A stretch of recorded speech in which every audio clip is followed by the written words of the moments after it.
Ooh, we will have to see. Ooh, maybe. Ooh. The return of Phoebe. Does Phoebe come to save the day?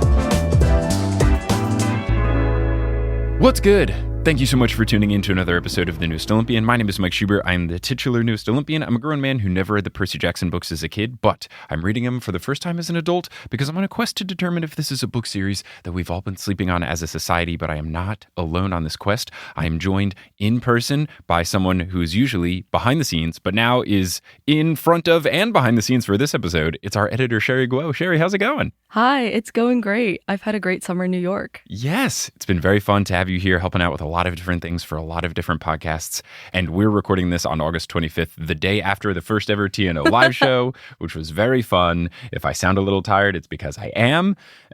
And it was a very fun show. You helped out with the Q&A portion, which was super fun. And I had a blast. Did you have a blast? It was so much fun. Good. Okay, good. Glad to hear it. I had a good time. Seems like everybody watching in person and streaming wise had a good time. If you are listening to this after the fact, you can still watch the video of it. If you go to thenewsolympian.com/merch, you can download that video replay, which had 7 camera angles, which was wild, and I didn't know was happening until after the fact. But yeah, it was a wild, fun, ridiculous evening in New York City. Very, very entertaining. I am glad. And no, I didn't pay you to say that. No, he did not. I pay you to edit. We are here to discuss chapter 14 of Percy Jackson and the Titan's Curse. You called dibs on this many, many moons in advance, and I didn't know what happened in the chapter, but I knew that it was going to be something intense because there were a lot of people that requested if I was to record me reading a chapter. Chapter 14 had lots of requests, so I didn't know what was going on, but I knew it was a spicy one. So when you asked for it, I was like, all right, let's go. So let's get into it. But before we do, I think you've already touched on this, but just to make sure we're covering our bases here, as a repeat guest, you get to answer your godly parentage. I know you think of yourself as a child of Athena, but have quizzes confirmed that for you? Yes, they have. Okay, Even when I tried to game it to give me Poseidon, because when I was a kid, I was so torn between being a child of Athena or a child of Poseidon because Percy's the main character and who doesn't want to be the main character? Of course. But also blue was my favorite color. And even though I didn't like going into the water, I liked water type Pokemon the best and water fairies best in the Pixie Hollow universe. Okay. So I was trying to game it, but even when I tried to game it on a couple of the questions, it always gave me Athena. So I think that confirms. Nice. Amazing. What is your favorite water type Pokemon? Vaporeon. Oh, Vaporeon's Big Eevee really fan. good. Okay. Nice. I'm glad. I was worried because of the age difference. You were going to say some Pokemon from Gen 6 or whatever No, that I've never heard of. I stopped playing Pokemon after Diamond and Pearl. Okay, I stopped after Yellow, so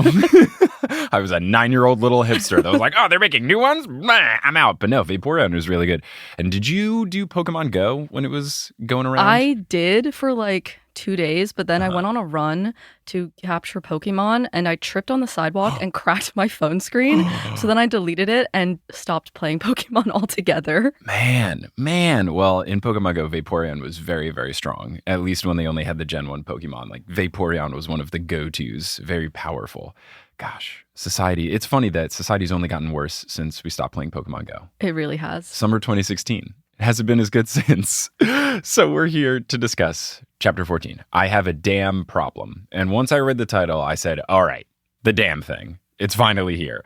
Because I didn't know what the dam was. But from even before I posted the trailer for the Newest Olympian, I knew there was some sort of damn something. And it's not necessarily the fault of the TNO audience. There's just various meme accounts and things out there that have either damn in their name or use damn in posts. So I knew damn was something, and it is upon us. So my guess, just based on the chapter title, was that they go to the Hoover Dam and something goes wrong. Here we go. You've been to the Hoover Dam, right? Yes, I have. Okay. When we get to the Hoover Dam, which, spoiler alert, we will get to, I would love to hear what it's like, because I've never been. But geographically, I figured, okay, dam, yeah, they're probably going to the Hoover Dam. There's only so many dams that exist. Exactly. I don't know of another famous dam. Is there? I don't think so. I'm sure someone's going to be like, oh my God, the Jefferson Dam, come on, But now I've realized, because where we last left our heroes, as I read live on stage for the show, Bianca has been lost in the land without rain. She went into the heel manhole cover to destroy the giant, and she's disappeared, which I think is okay because at least she's not confirmed dead. I think she's going to be all right. But I believe my most recent prediction, I thought that Thalia would get lost. I didn't think that Bianca could, because the prophecy says that hunters and campers combined prevail. So I thought when they got to the end, it had to be 2 from each. So maybe I'm just on a plural technicality here, but I got way too caught up in the minutia of the prophecy, apparently. Interesting. Ooh, we will have to see. Ooh, maybe, Kelly and I were discussing backstage when you were reading live. Yeah, because it's, I guess, either like the return of Phoebe. Does Phoebe come to save the day? Maybe another hunter will come through. But yeah, that was at least my reasoning for why I didn't think that Bianca would be gone. But she is gone. I think she's going to be okay. But we continue. The team finds a tow truck that Percy describes as, quote, so old it might have been thrown away itself. But the gas is full and the engine starts, so they decide to take it. And Thalia drives because she's the least shook out of the whole crew. And she reminds them that the skeletons chasing after them warrant that they gotta just keep moving. They drive through the desert. Percy still has the little figurine, and he can't even tell what god it was supposed to be, which feels incredibly convenient. It has me a little worried because my prediction, at least what I thought in the last episode, was that it was Hades, because maybe Hades is the parent of Nico and Bianca, but Percy's met Hades.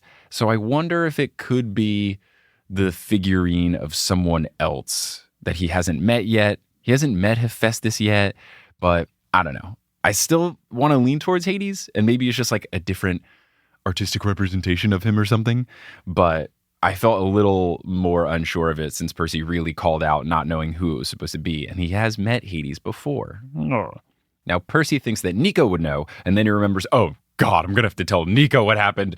This sucks. Yikes. And yeah, not what you want. And then he also thinks that he has a sinking feeling that Bianca might be gone for good, which I doubt. I don't think this is the case. I think she's going to be okay. I really hope I'm right, because now I'm really doubling down, apparently.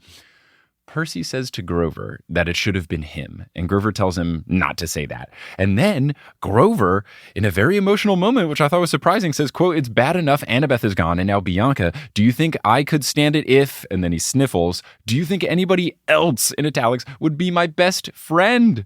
Emotion from Grover. Grover. I know. Why does he think no one would like him? I don't. He's so likable. He's so infinitely likable. I hope that Grover knows how much we all love him. All fans, us on the podcast, he's so great. Percy tries to comfort him, but Grover insists that he's okay. And the narrator, Percy, explains that he's been very emotional ever since the Pan event. And I think this makes a little more sense. I wondered during the live show what had gotten into Grover, because during that last chapter, he's picking up stuff, he's throwing things at the toes. It just feels like he's acting very differently. So maybe his emotions running wild is why he's acting up a little. But yeah, I feel like Grover's a little more reserved than this. So for him to have a moment of vulnerability made him just even more endearing and even more lovable. Now, Percy uses Grover's emotions as justification for him pushing things aside and focusing on what's ahead, because Percy thinks, well, if Grover's being emotional, I can't be emotional. And I don't know that that's healthy, but I guess it's good to not dwell on things that are out of your control. Yeah, I wonder if, because they have an empathy link. Does it work both ways, or can only Grover feel Percy's emotions, but Percy can't actually feel Grover's? I don't remember if that's, expanded on more. I think it is a two-way thing. At least it's been locked in that they still have it. But Percy is perceptive enough where he can kind of read people's emotions anyway. So maybe that's all right. But I don't know. I just hope Percy's okay. I don't want him to just kind of suppress and compress his emotions deep down inside. Get these kids therapy. Yes, please. The tow truck runs out of gas at the edge of a river canyon, and it's also where the road ends, which again feels awfully convenient. Thalia then gets out and slams the door, and a tire blows out, and that actually had me legitimately worried that the truck might be cursed. It's already kind of suspicious that a perfect means of transportation is there. Now it's breaking down at the exact right moment. I don't know. It just felt really weird. We'll see if it's anything. It's not. Percy notes that they are still surrounded by desert, and the river isn't very big, only about 50 yards across, but it features green water with some rapids, and it carves a huge scar out of the desert. There's these rock cliffs that drop very, very far below. This is the Colorado River, right? I guess? I'm not positive. Colorado River, Hoover Dam? Question mark into Google. Hoover Dam is a concrete arch gravity dam in the Black Canyon of the Colorado River on the border between the states of Nevada and ... Arizona. So I guess the Colorado River. Well done. I'm not well-versed in Western geography, but I will be going to Denver in October. Grover points out a path to the river. Percy identifies it as a goat path, and Grover doesn't see the problem, which is a great bit.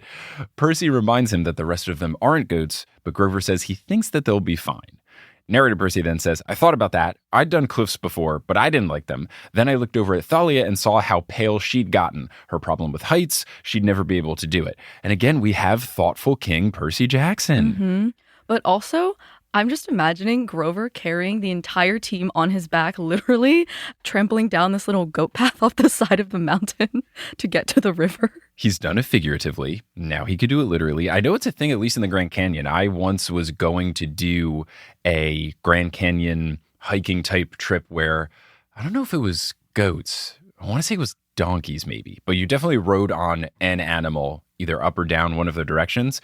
I didn't end up doing this though, because I was planning the trip during the summer before my senior year of college with my girlfriend, who then broke up with me on the first weekend of school. No. And then they still went on the trip. My roommate still went on the trip. Never told him about it. I'm still pretty bitter. Omar, if you're listening, come on, dude. How could you? Percy suggests that they go further upstream. Grover tries to push back, but Percy insists. And then Percy shoots a look at Thalia, and she gives him a look that reads, thank you. I love this. I like them working back to a place of less contention. So they walk about a half a mile to an easier slope to descend, and they find a closed canoe rental place. Percy leaves a stack of drachmas and a note that says, I owe you 2 canoes. It's very cool that this rhymes, but what if this is not run by an ancient Greek type character? Right. Like, does the mist convert drachmas to cash? Yeah. Or do they just see a pile of random gold coins and are like, thanks, but what am I supposed to do with this? Right. Is this like tokens, like for a game machine? I don't know. Yeah, they just look like Chuck E. Cheese tokens. Cool. What am I going to do with this? Yeah, I'm very intrigued. And also a stack for 2 canoes? It kind of feels like drachmas should run by John Wick rules. I don't know if you've seen the John Wick movies. I have not. But they have a currency system where they just have these gold coins. And they explain this in the trilogy, but basically, the coins are less about a coin is worth a certain amount, and it's more of just a transactional type thing of you help me out with something, I give you a coin. So you'll see things in the movie where you give a coin and then someone gives you a bulletproof tailored suit. But then also, if you go to the bar in the Safe Haven Hotel, a drink costs a coin. So it's not necessarily about the price. It feels like this too. Maybe you give 2 drachmas at most, but a stack? You might need those, Percy. Also, where did he get the drachmas? I think he just left with them. He didn't get to pack, but I think he had a stash of them, maybe. I don't know. Maybe he was just carrying them around. I'm sure he had them at some point. Or maybe they're from Zoe's backpack or something. That's also possible, is that along the way someone else had drachmas. So Zoe says that they must go upstream because the rapids are too strong. And narrator Percy notes that this is the first time she had spoken since the junkyard, and she sounds rough, almost like she has the flu. So I feel really bad for Zoe. Percy says that he can handle the rapids due to his whole Son of Poseidon nature, and he puts the canoes in the water. It did take me a second to remember, oh, right, he's the Son of Poseidon. Thalia pulls him aside to thank him. He goes, no worries. And then she tries to confirm with him, can you control the rapids? And he says, quote, I think so. Usually I'm good with water, which I couldn't tell if it was a joke or him being a little not fully confident in his abilities. And that had me worried. But thankfully everything's okay. He's very straightforward with his humor. Yeah. And I think it was that. At least that's how I read it. Yeah, either him being straightforward or just some dry humor, just very straight down Route 1. Yeah, I'm usually good with water. She then asks Percy if he will go into a canoe with Zoe because Thalia can't stand being in the same boat with her because she's starting to worry Thalia just with how sad she is. Percy doesn't want to do it, but he agrees to do it. Thalia says that she owes him one. Percy says, you owe me 2. And she says, 1.5. And then narrator Percy says, she smiled, and for a second I remembered that I actually liked her when she wasn't yelling at me. And I really want them to rekindle the friendship because they're so good together. Here I kind of got like Percy and Annabeth friendship vibes too. Yeah. And now he has that with Thalia. Mm-hmm. Good banter. Yeah, it's good. And it clearly shows that you can have a friendship that doesn't necessarily have to be a romantic interest. Similar kind of playful vibe, but there's no sort of feelings beyond that. Once they hit the water, some naiads are staring at Percy, and they look like regular teens you would see in a mall. Percy says, hey, they giggle, and then he begins to ask if they can take them upstream, and before he even finishes, they start whooshing them upstream. Zoe grumbles that she hates naiads, and then they splash her with water, which causes her to call them she-devils, and she wields her bow, and Percy tries to calm her down, assuring her that they're just joking around, and Zoe mentions that they've never forgiven her, and Percy asks what she means, and Zoe says it was a long time ago, and she doesn't elaborate further. I really want to know what's up here. I want to know, is Zoe like a real character from Greek mythology, or is she just a Rick creation? I'm definitely going to ask Dr. Moya this because as this chapter goes on, Zoe either is a Greek hero, tragic character of sorts, or it's an incredible workaround from Uncle Rick to find a way to add her even though she's non-canonical. I'm very interested. As they continue up, Percy tries to put Zoe at ease by saying it's his fault, not hers, that Bianca is lost. Narrator Percy says, I figured this would give Zoe an excuse to start yelling at me. At least that might shake her out of feeling depressed. Instead, it makes her sad. She admits she pushed too hard to get Bianca on the quest, and Zoe says that she recognized Bianca's power and her kind heart, and she thought that Bianca could be the next lieutenant. And that confuses Percy because Zoe is the lieutenant. He says this to her, but Zoe states that nothing can last forever. And I thought that was pretty rich coming from the immortal person. I also want to know more about the rules of the hunter's immortality because Zoe drove the van earlier in the book. And if she's like the size of a 12-year-old, can she like magically extend her legs to reach the pedals? Or are the hunters frozen in time physically, but only Artemis can change because she's a god?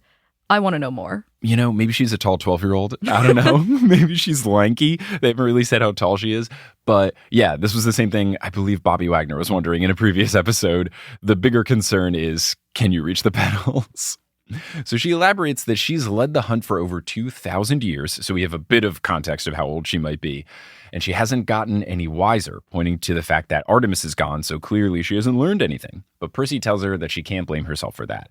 Zoe says that she should have insisted joining Artemis in her quest after the monster, but Percy assures her that any monster powerful enough to capture Artemis would have been unbeatable. Zoe being there wouldn't really have made a difference. He says it in a way that doesn't make him sound like he's putting Zoe down. As I was writing the notes for this, I kept rewriting it of, how do I find a way? Because he's not blaming her. He's just kind of saying, this monster is going to be really scary. You being there wouldn't have made a difference. But it's not because of your ability. It's because of the monster / the situation. So they continue upstream. The cliffs grow taller, and Percy takes out Riptide in pen form. Zoe then has a pained expression on her face. And Percy says, you made this. And Zoe wonders who told him. And Percy says that he saw it in a dream. And Zoe says that it was a gift and a mistake. And Percy asks who the hero was. Zoe says she never wants to say that name again. Percy's confused because she's talking about him like Percy should already know his name. And Zoe says that he should because don't all boys want to be like him? And then I was trying to think of who this person could be. I wonder if it's Hercules, because that feels like the kind of role model type thing that boys would want. I know in an earlier episode, we were wondering, is it Poseidon? I thought it maybe was Apollo, but because of the all boys want to be like him type thing, it feels like more of a hero character. So I'm thinking Hercules, and as things continue on, I think I might be right, or I'm conflating Hercules with a different myth and I'm completely wrong. Okay. Thank you for... This has nothing to do with your guess, but this is a spoiler alert for the Marvel Universe if you haven't seen Thor 4 yet. I'm so excited for Brett Goldstein to be Hercules. He was so good in Ted Lasso. Yes. Ugh. I'm very excited. I didn't know this because I haven't seen Thor 4 yet, but that's okay. Not a big spoiler. If anything, now I have more incentive to see Thor 4 because, yeah, I like Ted Lasso a lot. I very much enjoyed that show. Absolutely devoured it when it came out. It was a very fun moment because it was the summer before season 2 came out, and we were home in Texas visiting my parents and Kelly's parents, and we were spending like a full month at my parents' place after spending a full month at Kelly's parents' place, and we were trying to think of like nighttime activities to do, and sometimes we'd play board games or watch TV shows or whatever, and I had heard of Ted Lasso and I had it recommended to me by so many friends. And then I thought, oh, this will be perfect. My mom likes sentimental sweet things. My dad likes sports. Kelly plays soccer. I've heard the show is really funny. This is the perfect show for us to watch. So we decided, yeah, let's just like watch one episode. And then we watched 4. And then the next day we said we were just going to watch a couple. And then of course we watched the rest of season 1. But then it timed up perfectly where we finished it at 11:01, but because we were in Houston, it was Central Time and it was midnight Eastern. So episode 1 of season 2 dropped. So then we ended up watching episode 1 of season 2 together. Very, very good show. Can't recommend it enough. And I also can't recommend enough Brett Goldstein's podcast. Have you listened to it? I did not know he'd made a podcast. Yeah, so he has a podcast called Films to be Buried With. It's funny because it's so old that he started it when he was just, a stand-up comedian, actor, writer, all that kind of stuff, before he got really big with Ted Lasso. So it's a really good podcast. He just has different actors and comedians on. Most of them are British, but as he gains more clout, he gets some other folks that are either involved in Ted Lasso or just big names outside of the British circle of folks. And he has this premise where the guest has died and gone to heaven. And in this version of heaven, they ask you about your life through film. So he asks them, what's the first movie you remember watching? What's the scariest movie? The one that made you cry the most, et cetera, et cetera. It's a very good podcast. He's clearly a huge movie buff. And it's also fun if you listen to the intros. It's kind of like what I feel like if you go back and listen to old Potterless episodes where you could hear it become a bigger thing. It's funny to hear him say, oh, I'm working on this show. I had to fly to LA. And then he's talking more. Yeah, we have this TV show coming out. I'm working, with some really funny folks. And then he'll say, oh, there's this new Apple TV show I'm in. It just released episode 1. It's called Ted Lasso. And then, it's like, oh, we got nominated for 1,000 Emmys. It's a great podcast. And if you like Brett Goldstein, you would love it. Okay, I will definitely check it out. Anyway, free promo of this podcast over. It's genuinely a great show. Anyway, Percy Jackson. Zoe sounds a bit bitter when she's talking about Riptide and this hero, etc. So Percy wonders if Riptide is cursed, which is pretty funny. He then asks her, your mother was a water goddess? And Zoe confirms that Pleione was indeed a water goddess and had 5 daughters called the Hesperides, which I really want to know more about from Dr. Moya. Percy says, quote, those were the girls who lived in a garden at the edge of the west with a golden apple tree and a dragon guarding it. Zoe confirms and identifies the dragon as Ladon, which is what we saw/heard them talking about in the dream. And then I wondered, is this the same dragon that gave Luke his scar? Because what she says soon makes it sound awfully familiar. Percy asks, weren't there only 4 sisters? And Zoe confirms that she was exiled. So this is where I'm thinking either this is true and Zoe's either a character or inspired by a character in ancient Greek mythology, or Uncle Rick has a very clever way of adding this character. Here's why you've never heard of her. And either way, I love it. Now, again, I feel like Hercules is a good guess because I thought that one of his challenges or quests was to get the apple from this garden, but I also realized it could be another hero like a Theseus or a Perseus. I don't remember if it was one of them or not, but I just remember Luke being upset that his task was a repeat, like someone had already done it before. So that's why I'm thinking, but I can't remember exactly who it is, but I don't want to Google anything because I don't want to know. I want to be more in the dark. But anyway, Zoe explains that she was exiled for betraying her family and helping a hero. Quote, you won't find that in the legend either. He never spoke of me after his direct assault on Ladon failed. I gave him the idea of how to steal the apples, how to trick my father, but he took all the credit. And I was worried for a bit. Oh man, don't tell me it's Luke. But then I remembered that Percy described him wearing very, very old school looking attire. So I felt relieved that it wasn't Luke. Feels like it's got to be way in the past. She is 2,000 years old. Very true, very true. Now, before Percy can say anything else, the Naiads get Percy's attention to say that they can't go farther because they approach a dam that is the size of a football field, and Thalia confirms to my suspicions that it is the Hoover Dam, and there's tourists atop it and everything. And I do think this is genius for Uncle Rick to make every sort of big tourist trap thing now a Percy Jackson thing. So you can go and then take a picture and say, oh, look, it's the thing from Percy Jackson. And he's just kind of like rebranding giant well-known monuments as canonical Percy Jackson things. It's absolutely brilliant. And we will discuss this and your experience at the Hoover Dam more after the Titan's Purse, where we talk about really fun things that are going on. Maybe the new merch is out. I think it is. We're working on it. So I think you can buy it. Anyway, listen to me talk about stuff. Hello and welcome to the Titan's Purse Texas edition. I'm coming to you live from the closet of my sister's bedroom here at Barb and Joel's place in Houston, Texas. And this bedroom always makes me think of why I didn't ask for this room instead. We moved to Texas right before I started high school, and right as my sister was starting college. She barely lived here, yet she still got the bigger room as my older sister. Why didn't a young Mike Schubert protest? There have been discussions about me liking the layout of the other room more, but why did I not protest for the bigger room? I've had the smaller room my entire life. Anyway, this is not a therapy session. This is the mid-roll break for the newest Olympian. First things first, got to get a quick apology out of the way. Later in this episode, I will say that Bessie sounds distressed, and I did not say distressed. I am truly sorry. I will not let a pun opportunity like this pass in the future, and I promise to do better. Second, speaking of Texas, I've got a Texas live show coming up on October 9th. We will be in Dallas, Texas to do a half TNO, half Potterless, all fun times podcast live show. There will be special guests. There will be lots of silliness, and it is a Sunday matinee show. You can get tickets right now at thenewestlympian.com. We'll be covering the second chapter of the fourth book, The Battle of the Labyrinth. Yes, I'm on to book 4 in the future. Whoa!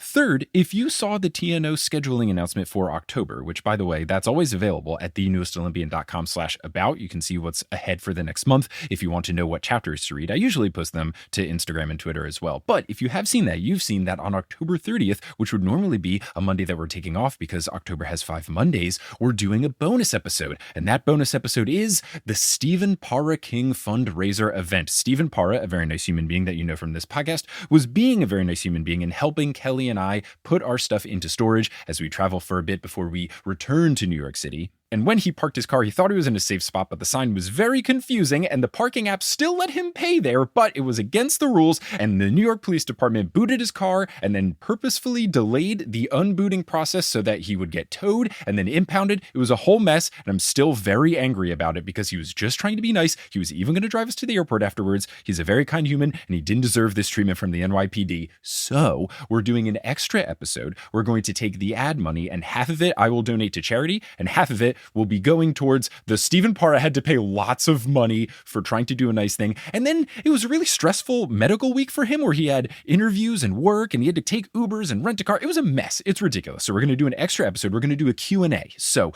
we're going to answer as many questions as we can. There will be 2 ways to submit questions. One, if you go to thenewestlympian.com/Patreon right now, there is a post that is up where you can comment your questions. I'm going to give preference to the patron questions. Sorry, it's just I'm going to give preference to the people who are making my job possible. The other way is going to be on social media posts that I will post later this week. I'll put it on Instagram and on Twitter. If you follow us at Newest Olympian, you will see them. Those will be up in a couple days, but you can either comment or reply to those, and that's where all the questions will be stored. So Patreon now, social media later, preference to Patreon. Those will be the questions, and Stephen and I are going to record it later this week, so get them in by Friday morning. Speaking of the Patreon, I want to give a shout out to our newest patrons. So shout out to our newest God tier patrons, Lydia Thompson, Megan Malachek, Christina Kidd, Dipper N, and Kirsten Ellis. And shout out to our newest demigod tier patrons, Cassie Sonstegard, Joe, Elizabeth Rogers, KitKat984, Minnie Mikachen, and Bob the Mad Titan. Thank you all so much for your support. May Apollo bless you whenever you find yourself in a very sunny place like Texas, that you don't get sunburned, that the sun's not too harsh on you.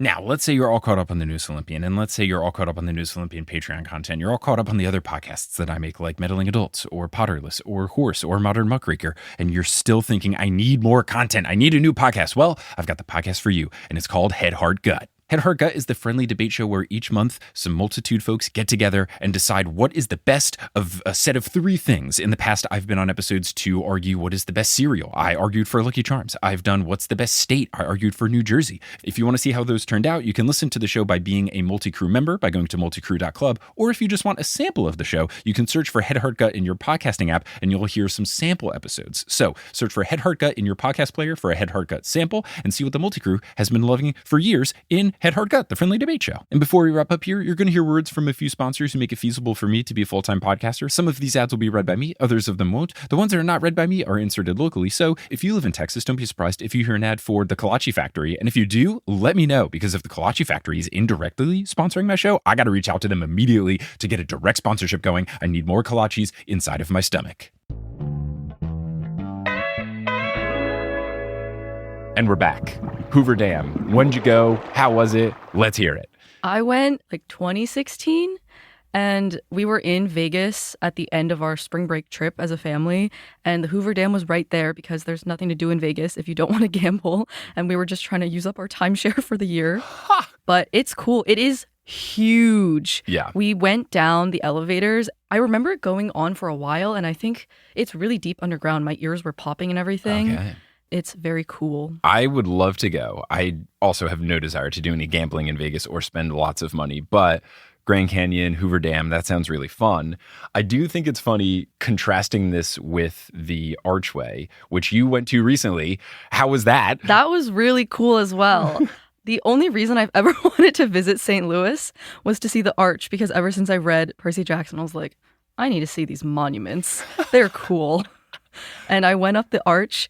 You can barely see out of it. The windows are really tiny and they're super fogged up, but it's just cool to go up. There's this little like rickety tram thing that takes you up because it's like too curved for an elevator to work. There's like a whole like presentation video you get when you go in, but it's really cool and they have a museum. That's fun. And my point here, I think it's funny that we have 2 situations where Percy is going to an iconic American monument that involves a crammed elevator situation, but with the Arch, he's going up, and with the dam, he's going down. Similar but contrasting situations. So the Naiads leave in a huff. They are clearly miffed that the dam is blocking a perfectly good river. And then we get this very sweet exchange. Percy says 700 feet tall, built in the 1930s. Thalia says 5 million cubic acres of water. Grover says largest construction project in the United States. Zoe says, how do you know all that? Percy says Annabeth. She liked architecture. Thalia says she was nuts about monuments. Grover says spouted facts all the time. And then he sniffles and says so annoying, which means he doesn't actually think it's annoying. And Percy says, I wish she was here. Adorable, heartbreaking, but also informative, because I didn't know much about the Hoover Dam. So I thought it was pretty good that it answered lots of my questions. Percy thinks that it's just cruel fate that they have finally arrived at one of Annabeth's favorite monuments without her. I did think it's kind of funny. I'll have to talk to Kelly about this, but I don't really know that a big dam counts as architecture, but anyway, we move on. I don't want to disparage Annabeth's good name, but I don't really know that you would call it dam. I know it was like a really ambitious project. Right. That's all I remember from the informational video. Yeah, all I know about it is, 1 or 2 paragraphs from a history class textbook once. But yeah, I know it was like a big deal, and it's kind of like a modern marvel. So that's cool. And I hope it's doing good things. I don't know. It seems like it's useful. Percy wants to go up there so that they can tell her that they did. Zoe wants to go up there because there's a road. So win-win. Let's go. If I were Annabeth, I would be really salty that they went up without her.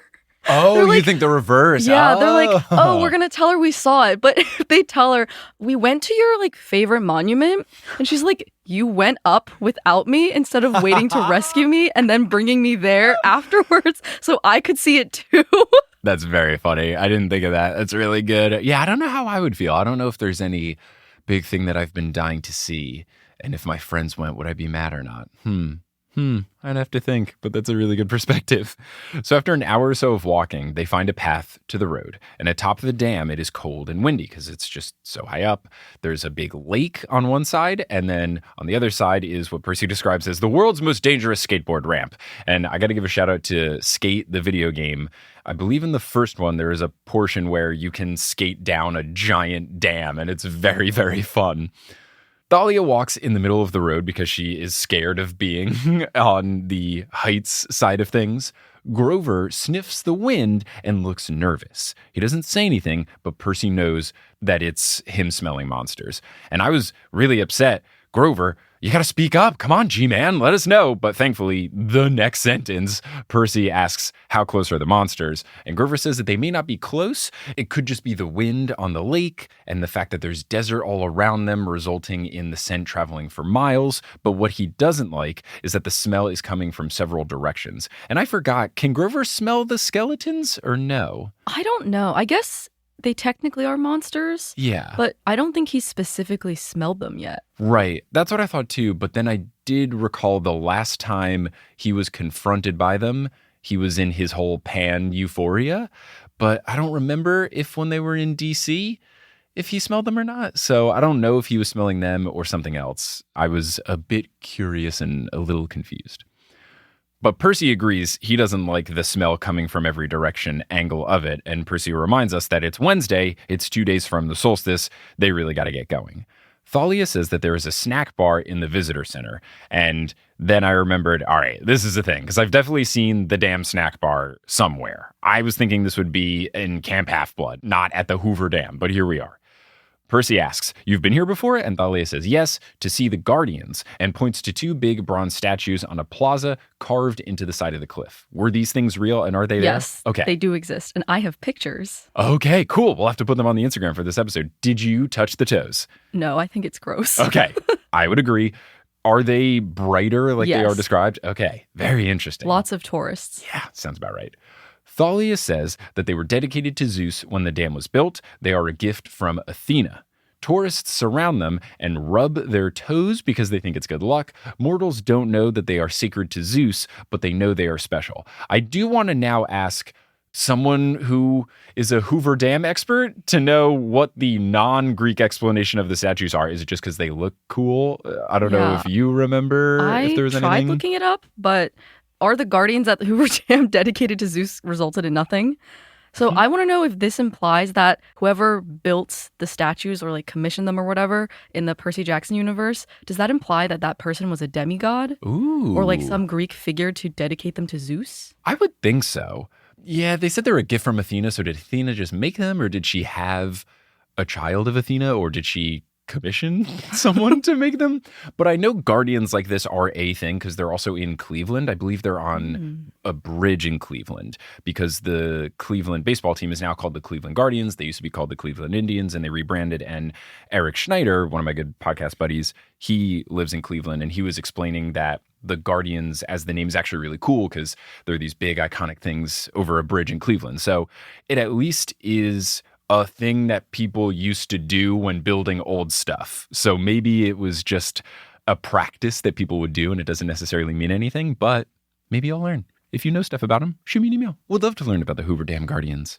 Percy asks if the Guardians told her anything. Thalia's face sinks as if that's 100% the reason why she went there, but she says that they don't do anything. They're just big metal statues. And I feel like they definitely do something. They are not just big metal statues. And then we get this very great exchange that I believe is the reason everyone was telling me to record myself reading chapter 14. Zoe says, "Let us find the damn snack bar. We should eat while we can." Grover then smiles and says, "The damn snack bar?" Zoe blinks and goes, "Yes, what is funny?" Grover says, "Nothing," and he's trying to keep a straight face. "I could use some damn French fries." And that causes Thalia to smile and say, "And I need to use the damn restroom." And the narrator Percy says, "Maybe it was the fact that we were so tired and strung out emotionally, but I started cracking up." And Thalia and Grover joined in, while Zoe just looked at us. "I do not understand." Grover says, "I want to use the damn water fountain." And Thalia says, and she tries to catch her breath, "I want to buy a damn t-shirt." And this is very funny. And here is the audio of me reading this section of the book. Now, this is not to say that this isn't funny, because this is very funny. And this is also not to blame the audience of TNO. I think this is just because it's out there in the Percy Jackson zeitgeist. But the combination of me seeing Dam in a lot of different places, and then also the chapter title, and then also them getting to the Hoover Dam, I didn't necessarily find this laugh out loud funny. I think it's a very funny situation. It's very clever, but I didn't laugh out loud when I read this. I will say, because I read this first when I was 10, I thought it was the funniest joke possible. Totally. Because it was like the skirting around the no cursing in children's books. And I definitely actually my parents a lot. And I was like, I'm not saying a bad word. I'm saying damn without the N because I'm talking about the Hoover Dam and things related to the Hoover Dam. Yeah, it is absolutely prime for the target audience. I am not discounting it at all. I'm not saying people were wrong to have me read it. I just think the joke kind of got ruined for me, but I'll take it given that I really haven't had a whole lot of other things spoiled for me, either before the podcast or during. But I would just give a general warning to anyone out there. Even if you think something is the smallest, not big spoiler, any tiny thing can ruin something like this. Even if you do a thing, like if you ever consider sending me a message or commenting on something that would have you do the smirking emoji after it, don't do it. I forget what it was, but there was something, thankfully I was so far ahead that an episode came out and someone said, oh, you'll just have to see about this thing you said. Just don't tell me. Don't tell me anything. I don't want to know who's cast in the movies. I don't want to know characters that are coming back. I don't want to know, oh, you said this thing thinking it would be this, but it's actually going to come out in book 5. Tell me nothing. Just don't say anything. If you really need to say something, go to the Facebook group that is spoiler filled or in the Discord channels that are spoiler filled because I don't read those. If you will combust, if you don't make some sort of comment, do it in a safe space where my eyes don't read anything. DMs are not safe. I check DMs because sometimes people say important things like, hey, one of the local sponsors is really weird. You should get it blocked. Or all of the episodes are off of Spotify. What's going on? You know? So I check DMs. Don't send me any sort of hint about anything at all. Nothing at all, please. I will say this is a huge merch opportunity. And I don't know how they haven't made it yet. I guess they're only on the first book series, but so much good merch that could be made. I would imagine that they're going to do it. And as much as I would love to make some of this merch, I don't want to make any Percy Jackson merch because I don't want to get sued by Disney. So that's why all of the merch I make is things about the podcast, like Pro Pigeon Podcast and stuff, because I don't know, the Pigeon Union's not going to sue me. I'm very pro pigeon. It's because pigeons aren't real. But yes, this was a damn good exchange. I got to hand it to him. Have you ever had something like this where you just laugh ridiculously about something that isn't that funny? All the time. Okay. I think tiny things are super funny. Okay. And half the times I'm laughing at my own jokes or like laughing at the jokes I'm about to try to tell my friends that I'll like not be able to tell them because I'm laughing so hard. One time in biology class, I was laughing so hard because my teacher wouldn't let me talk with my hands and made me sit on them to try to explain something. And because I like felt my hands like trying to like make the gestures while I was sitting on them, I was laughing so hard for 5 minutes. Everyone in my class just stared at me, laughing uncontrollably with like no noise in my chair to the point where I had to like go up and get tissues because I was crying laughing so hard. Amazing. And I couldn't explain to anyone because no one thought it was funny. They thought I was just wasting time. For me, this reminded me of I was doing an improv festival in Hawaii when I lived in Seattle with my Seattle improv troupe, a troupe called Yes. And we were about to take the stage, and it's a hip hop themed improv thing. So in the green room, we were talking about Will Smith and all of his ad libs that he does. You know, he goes, woo, ha ha ha ha, all that kind of stuff. And we kept just doing all of these as we were warming up, and we were already making ourselves laugh. And then a door to the green room opened and closed and nobody came in or out. And we all turned around and got really scared and asked who was it. And then someone in our group said, oh, it must have been the ghost of Will Smith. And we all started to laugh. And then someone else said, boo-hoo. And we collapsed. We were just on the floor crying, laughing for a very long time. Boo-hoo was exactly what I thought of here with them just uncontrollably laughing about damn. So great stuff. Anyway, Percy Jackson. So they hear a moo, but it seems like only Grover and Percy can hear it. And Percy tells them to go ahead and he'll be back. So he goes over to the lake, and it's our friend from before, Bessie. Percy asks Bessie why she's here, and she sounds distressed.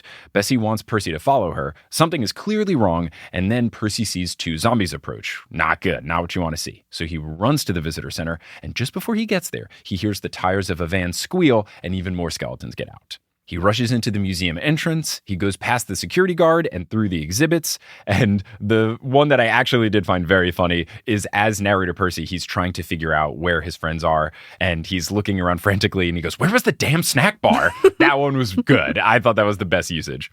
Percy sneaks into an elevator filled with a tour group. It begins to descend to the bottom. And then the tour guide says, "Don't worry, ladies and gentlemen, the elevator hardly ever breaks." And this feels like a line someone from the Tower of Terror would say to make you laugh about the scariness that's about to take place. But also, that's such a weird thing for a tour guide to say. Yes. Why would, who tells someone, "Oh yeah, by the way, this elevator hardly ever breaks"? Exactly, which is why You're going down like a one-way hole to death, essentially. Yeah, that's exactly why this made me think of Tower of Terror. Like, imagine you get in, they always say something ominous, and then they would say something like, "Don't worry, folks, this elevator hardly ever breaks." And then they shut the door. That's the kind of thing where everybody would laugh and stuff. Because you're right, no tour guide would ever say this in their right mind. Percy asks if it goes to the snack bar. Some people chuckle. She says it goes down to the turbines, and then Percy is made uncomfortable by her gaze. So I thought, okay, let me go back to her description, because I kind of just thought, all right, they're just describing the tour guide. I'm not going to write this down. But narrator Percy said she was a park ranger with long black hair pulled back in a ponytail and tinted glasses. And I thought, all right, this is nothing ridiculous or unique yet. Soon we'll get a little key into what's going on here. Percy asks if there is another way out of the dam. She says it's a dead end and the only way out is the elevator. And at this, I got scared. But then as it continues, I thought, is the tour guide good? Because on the way out, the tour guide gets Percy's attention after telling the group there's another tour guide who will take you through. And she says, there is always a way out for those clever enough to find it. And clever might as well have been written in size 8,000 font. And I thought, oh, Athena. And my suspicions were confirmed because she takes off her glasses. And then the narrator says that she had eyes that were, quote, startlingly gray like storm clouds. So yeah, 1,000% this is Athena. What I want to know is so many gods have broken the rule that they can't help heroes on their quests. And I want to know just how much paperwork they have to do for Zeus to not get them in trouble or something. Yeah, I am intrigued. I am wondering if we ever have a situation, maybe it'll happen later in the book, if we have the solstice meeting. I wonder if Zeus ever does get upset or if it's kind of generally accepted. This is the rule. You can't help them. But yeah, you could kind of vaguely push them along. I wonder if it's an accepted thing or if you're right, he makes them fill out a lot of paperwork. Percy then hears the ding of a second elevator, which I thought was very scary. And then he hears the clatter of skeleton teeth. I'm intrigued to see how they do this in the show because they could make these really scary, or if they're going more towards kids, they could make them not that scary. But I don't know if you've ever played The Last of Us, the zombie survival PlayStation game. No. But they have these really scary zombies called clickers that just make this terrifying noise. And they could go all the way in that direction with this if they wanted, but I'm interested to see how kids show they go with it. But yeah, the clattering of teeth, I don't like it. I feel like if they went the kids show approach, they could do something similar to that one SNL sketch that was Pumpkin David dude. S. Pumpkins. Yeah. Yeah, maybe the chattering teeth will just sound like one of those wind-up toys and it's not anything scary, but they really could make this horrifying if they wanted to. Percy runs through. He enters the turbine room, and he sneaks his way through the crowd with his hand on Riptide just in case. He finds a little hallway, and he enters, and he hears what he thinks is a skeleton noise, so he turns around and slashes his sword, but it's actually a girl with a tissue. Now, she ends up being okay, which puts Percy at ease knowing, okay, cool, she's mortal. That's fine. She asks Percy if he always kills people for blowing their nose, which is a very funny thing to ask. And then she asks how he got the sword through security. Now, Percy's very confused because, wait, if you're okay, that means you're mortal. But how could you see what the sword looks like? Shouldn't it look like a pen to you? Narrator Percy says the following: the girl rolled her eyes, which were green like mine.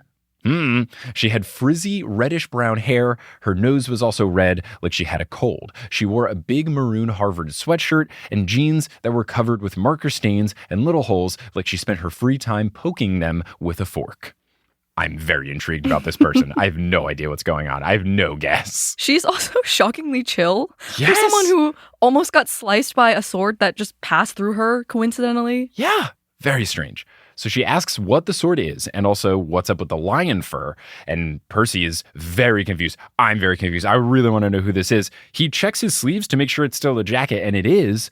So extra strange that to her it looks like the Nemean lion fur.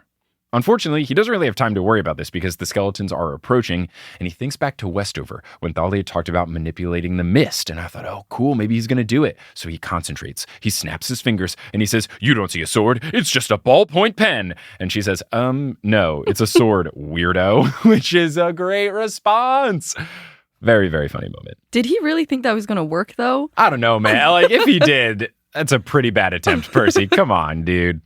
Percy asks who she is, and she says, "Rachel Elizabeth Dare. Now, are you going to answer my, in italics, questions, or should I scream for security?" And Percy pleads with her not to do that. He explains he's in danger. She looks behind him and then calls for him to hide in the bathroom. So he slips into the boys' room alone, leaving her out there, and then he immediately worries, "Oh my God, why did I do that?" He hears the sound of the skeletons, and he thinks, did I make the wrong choice leaving a mortal girl out there? But she plays them. She says, quote, "Oh my God, did you see that kid? It's about time you got here. He tried to kill me. He had a sword, for God's sake. You security guys to let a sword-swinging lunatic inside a national landmark? I mean, geez, he ran that way toward the turbine thingies. I think he went over the side or something. Maybe he fell." Love this. She's great. She'd be great on the improv team with Grover. Get her on the Laugh Bloods. The skeletons clatter their teeth in excitement and they leave. And Rachel then opens the door to get Percy, and she looks a bit shaken up, but she tells him that the coast is clear, but he should hurry. She asks what those things were. Percy tells her to forget them and to forget him. And then she asks, "Should I also forget that you tried to kill me?" And he says, "Yes, forget that too." She asks who he is, and he says, "Percy," and he's about to say his last name, but then the skeletons turn around, so he says, "Gotta go." And she asks, "What kind of name is Percy Gotta Go?" No notes. I love Rachel. She's so good. I really hope she comes back. I feel like she has to. With such an introduction like this, she can't just be a one-off character. And if she is, I'll be crushed. So narrator Percy runs away. He gets to the cafe. As the narrator, he says, the cafe was packed with kids enjoying the best part of the tour, the damn lunch. And at this point, I thought, all right, rule of threes. You've gone too far, Uncle Rick. Come on. He continues, Thalia, Zoe, and Grover were just sitting down with their food. So Percy runs up to them and frantically says that they have to go.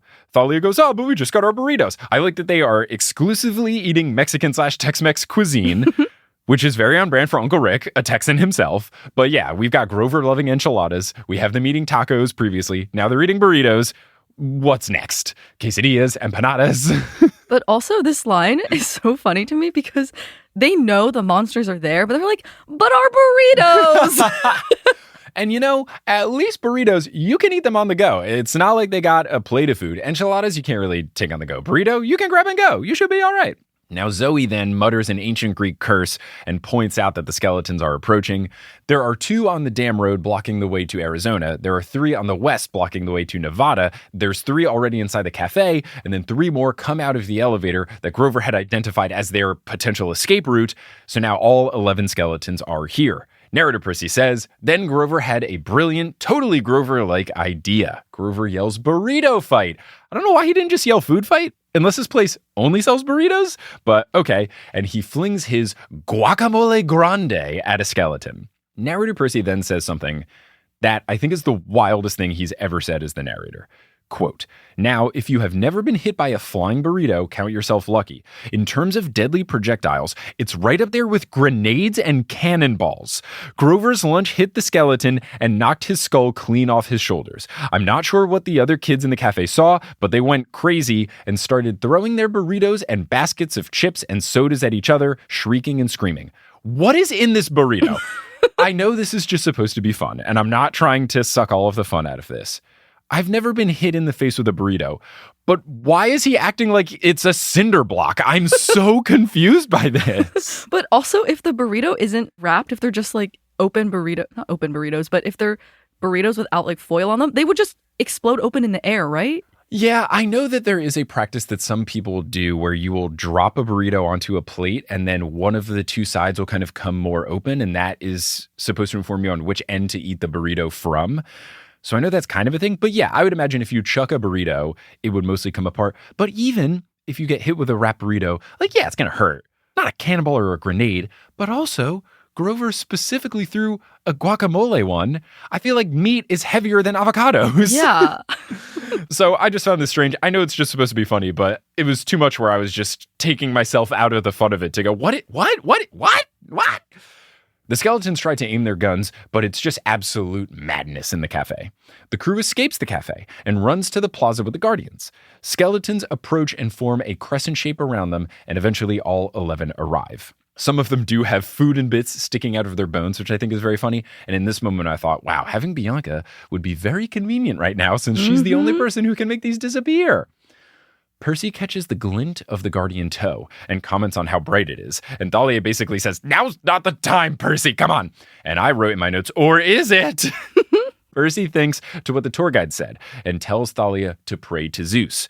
She doesn't want to because he never answers, but Percy pleads with her to try it again because he thinks the statues can give them some luck.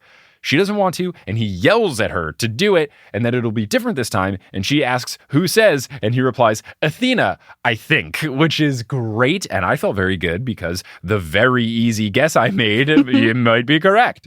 Grover then joins in, telling Thalia to try, so she begins, and Percy also does a little prayer to Athena, but nothing happens. So Percy raises Riptide, Thalia raises Aegis, Zoe pushes Grover behind her and draws her bow, and then the angels come to life to defend them. All of the skeletons just get sent flying by the wings, knocking them away. Narrator Percy then says the following exchange, which ends the chapter. Man, it feels good to stand up, the first angel said. His voice sounded tinny and rusty, like he hadn't had a drink since he'd been built. Will you look at my toes? The other said. Holy Zeus, what were those tourists thinking? Incredible. Absolutely incredible. The skeletons are then all starting to get up, so Thalia yells to the statues to get them out of there. They ask if she is Zeus's kid. She confirms. One grabs Thalia and Percy. The other grabs Zoe and Grover, and they fly away. And that is the end of chapter 14 and the end of this episode of The Newest Olympian. Good chapter. I'm glad you called dibs on it. Was it just because of the dam thing, or was it because of Rachel? Was it a combination of lots of factors? It was a combination. The only thing I really remembered was the dam joke, but this is one of the chapters that I always come back to, even if I'm not reading the whole book. Again, I'm always wanting to reread this chapter, so I was like, this must be a good one to pick. Yeah, you picked a good one. It was very fun, and you'll be back for our next episode where we will be covering chapter 15, which will be a very good time. But in the meantime, is there anything that you would like to plug or shout out? Maybe the newest Olympian TikTok that you are running? Yeah, I run the Newest Olympian TikTok. It's at Newest Olympian. When I say I'm running it, I mean I'm posting the videos when Mike sends them to me. Or you can follow me on my TikTok, which has kind of become inactive, but it's Overnight Totes with 2 T's in the middle. Or you can go to my website, which hopefully by the time this episode comes out, I will have made look cool. It's sherryguo.com. Yes. Let's hope that that is the case, and let's hope that I've sent you more videos. People did give you a lot of credit for the bio description of the Newest Olympian TikTok saying Mike is not on TikTok. Doesn't that mimic what Uncle Rick says about him on Twitter? Yeah. So people are like, oh, that's very funny. I was like, not only is it very funny, but I think she's also making an in normal universe Rick Riordan reference. Like there's layers to it. So it's been very fun. We'll have to get more stuff on there. It's also very fun when people sometimes on the first video would comment, OMG, he caved and got a TikTok. And then they would reply to themselves, I read the bio. Anyway, Sherry, thank you so much for joining. Listeners, thank you for listening. And until next time, when we see what's going on with these big metal statues with shiny toes, I'll pursue you later.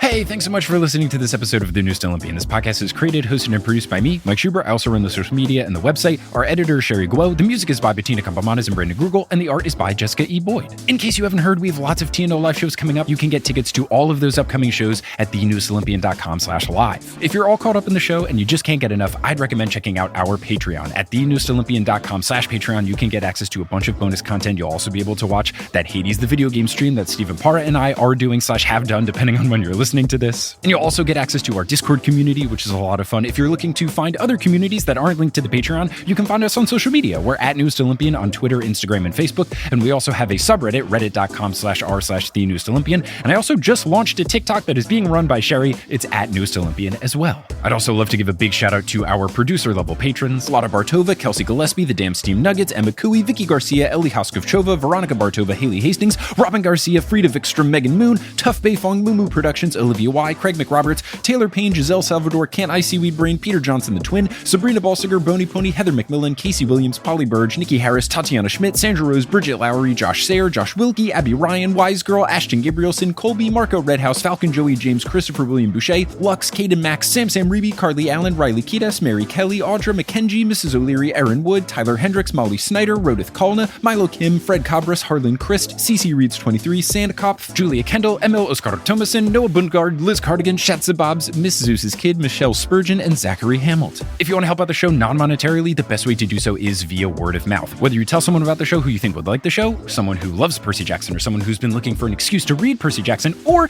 if you talk about us on social media, or if you leave us a rating and review on whatever podcasting app you're using, any of those help, and I appreciate anyone who has done or will do those in the future. But I'm just so thankful that you listened to this episode, and I hope you tune into our next episode where we will be rejoined by Sherry Guo, but this time we'll be talking chapter 15 of Percy Jackson and the Titan's Curse. But until then, I'll Percy you later.